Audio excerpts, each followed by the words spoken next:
In the past 2 years, diffusion models have dominated visual generation. From Stable Diffusion to Sora, they became the standard solution for image creation. But by the end of 2024, everything started to shift. Autoregressive models, or AR models, began to rise rapidly in the field. Why is this happening? Why are diffusion models losing their lead, and what gives AR models a chance to return? Let's look at the core issues. Diffusion models are good at producing high fidelity and detailed images, but they have three major limitations. First, they are slow. Each image is generated step by step from noise.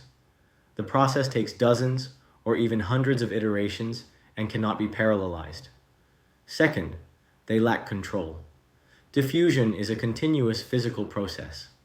It spreads information across the entire image, making it hard to edit specific parts or insert content. Third, they are hard to adapt across tasks.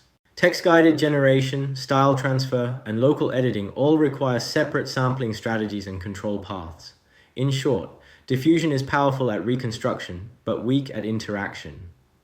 However, today's AI generation tasks are often interactive and collaborative.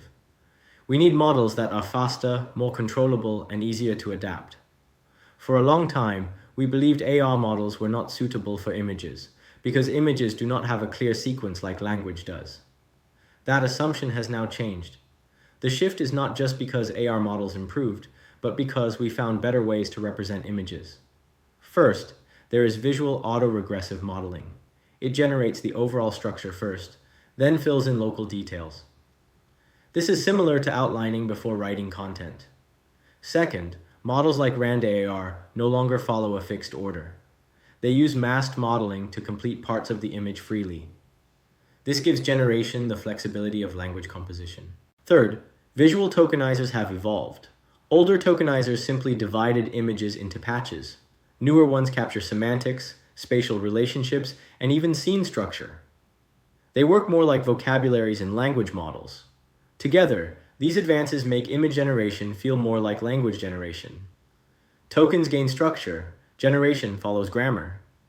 Images are not just recreated, they are told like a story.